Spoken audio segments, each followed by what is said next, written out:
અરવલ્લીમાં ભારે વાવાઝોડાથી નુકસાન, ભિલોડામાં વાતાવરણના પલટાએ સર્જી તારાજી. કિશનગઢમાં તબેલામાં નુકસાન પહોંચ્યું. વાવાઝોડાના કારણે તબેલા પર ઝાડ પડ્યું. તબેલામાં બાંધેલી એક ભેંસનું મોત નીપજ્યું. બે પશુ ઘાયલ થયાના સમાચાર છે. પશુપાલક શાંતિલાલ બોડાતને નુકસાન પહોંચ્યું. તબેલાના પતરા સાથે સૂકો ઘાસચારો પણ ઉડી ગયો. પશુપાલકો દ્વારા તંત્ર પાસે મદદની માંગ કરાઈ છે. મારા તબેલામાં ઘાસ હતું હુસેલ એ 50% એટલે 1 ટ્રેક્ટર જેટલું ઉડી ગયું છે. ઉપરના પતરા બધા ઉડીને વેરવિખેર થઈ ગયા છે અને એક ઝાડ પડવાથી બહારનો ભાગમાં ભેંસ પાડી હતી એ અંદર દટાઈને મરી ગઈ છે અને 2 ઘાયલ છે. ઘર ઉપર ઝાડ પડવાના કારણે તમામ પતરા તૂટી ગયેલ છે. તેમજ કિશનગઢ ગામમાં જે ખેડૂતોને બાજરીનું વાવેતર હતું તે સંપૂર્ણપણે 80% નુકસાન થયેલ છે.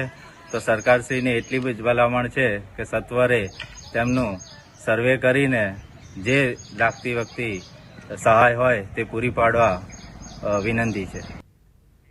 ભાવનગરના ગ્રામ્ય વિસ્તારોમાં અનેક રોડ રસ્તા બિસ્માર હાલતમાં છે. સિંહોર, પાલીતાણા અને તળાજા તાલુકાને જોડતો માર્ગ બિસ્માર બન્યો છે. છેલ્લા 15 વર્ષથી રિપેરિંગ ઝંખતો આ 28 કિલોમીટર લાંબો રોડ 20થી વધુ ગામો વચ્ચેથી પસાર થાય છે. રોજ હજારોની સંખ્યામાં મુસાફરો પસાર થાય છે, જેમણે ભારે હાલાકી ભોગવવી પડે છે. રોડ પર પસાર થતા હોય ત્યારે વાહનો જાણે ડાન્સ કરતા હોય તેવો અનુભવ થાય છે.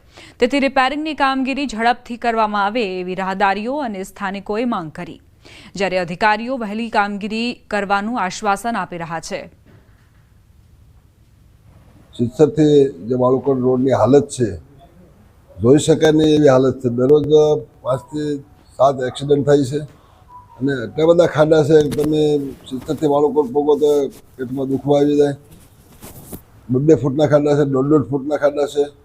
તંત્રને અવારનવાર રજૂઆત કરવા છતાં કોઈ ધ્યાન આપતું નથી. ગ્રામ્ય વિસ્તારના ઘણા રસ્તામાં ડામરની કામગીરી અત્યારે થઈ ગઈ છે. એમાં દાખલા તરીકે ભાવનગરની વાત કરું, જેસર તાલુકા, જેસર આસરાણા, એમાં ડામરની કામગીરી પૂરી થઈ ગઈ. જે રસ્તો ખરાબ હતો એમાં ડામરની કામગીરી, રોડ ફિનિશિંગની કામગીરી પૂરી થઈ ગઈ. સુરેન્દ્રનગરમાં કચ્છ હાઈવે પર બ્રિજની કામગીરીને લઈ વાહન ચાલકો ત્રાહિમામ પોકારી રહ્યા છે. બ્રિજની કામગીરીને લઈ કેનાલની સાઈડમાં આવેલા રસ્તા પર ડાયવર્ઝન આપવામાં આવ્યું. તે રસ્તો અત્યંત બિસ્માર હાલતમાં હોવાથી વાહન ચાલકો જીવના જોખમે પસાર થઈ રહ્યા છે. છેલ્લા 10 દિવસથી બ્રિજ પર ગાબડું પૂરવાની કામગીરી કરાઈ રહી છે. ત્યારે સ્થાનિકોએ તો ત્યાં સુધી કહ્યું કે આ બ્રિજ પર 1 વર્ષમાં જ 4 વખત ગાબડા પડ્યા. તંત્રની કામગીરી પર પણ સવાલ ઉઠાવ્યા. હાલ તો બ્રિજનું સમારકામ ઝડપથી પૂર્ણ કરવામાં આવે તેવી વાહન ચાલકોએ માંગ કરી. સુરેન્દ્રનગર નેશનલ હાઈવે ને જોડાતા નર્મદા કેનાલનો જે બ્રિજ આવેલો છે, જે એની અંદર 4 થી 5 વાર ગાબડા પડ્યા છે.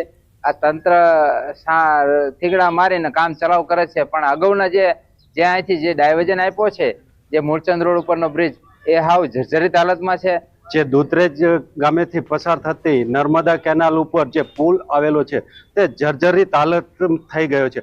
સખત 1 વર્ષથી આ પુલ ઉપર 4 થી 5 વાર ગાબડા પડ્યા. આ પુલમાં અત્યારે ગાબડું પડવાથી અમને ડાયવર્ઝન આપવાથી અમે બહુ જ હેરાનગતિ અને બહુ જ પરેશાન છીએ.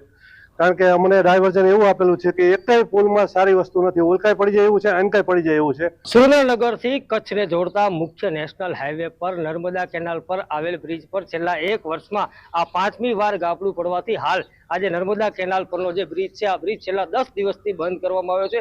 બ્રિજનું જે છે સમારકામની કામગીરી છે તંત્ર દ્વારા પૂર્ણ કરી દેવામાં આવી છે, પરંતુ જે આ કેનાલ પરનો જે બ્રિજ છે એ બંધ હોવાના કારણે તંત્ર દ્વારા હાલ જે નર્મદા કેનાલની બંને તરફના રસ્તાઓ પર ડાયવર્ઝન આપવામાં આવ્યું છે. આ ડાયવર્ઝન અંદાજે 3 થી 4 કિલોમીટરનું હોવાથી વાહન ચાલકોને પારાવાર મુશ્કેલીનો સામનો કરવાની નોબત આવી છે. ક્યાંક ને ક્યાંક જે મૂળચંદ તરફ તરફનો એક જે બ્રિજ છે અતિ જર્જરિત હોવાથી ખાસ કરીને જે કચ્છ તરફથી આવતા જે ભારે વાહનો છે એ વાહનો આ બ્રિજ પરથી પસાર થતા હોવાથી મોટી દુર્ઘટનાનો ભય સેવાઈ રહ્યો છે. ત્યારે તંત્ર જાણે કોઈ મોટી દુર્ઘટના બને ત્યારબાદ જ આ જે બ્રિજ છે એનું નવીનીકરણ કે યોગ્ય સમારકામ હાથ ધરે તેવી લાગી રહ્યું છે. ત્યારે આ મામલે તંત્ર દ્વારા આગામી સમયમાં યોગ્ય કાર્યવાહી કરી અને તાત્કાલિક છે આ બ્રિજનું છે એ ખુલ્લો મૂકવામાં આવે તેવી લોક માંગ ઉઠી છે. અક્ષય જોશી, ન્યૂઝ 18 ગુજરાતી, સુરેન્દ્રનગર. અમૂલ દ્વારા દૂધના ખરીદ ભાવમાં વધારો કરાયો. પ્રતિ કિલોએ 10 રૂપિયાનો વધારો કરાયો છે. અમૂલ દાળના ભાવમાં પણ 50 પૈસાનો ઘટાડો કર્યો.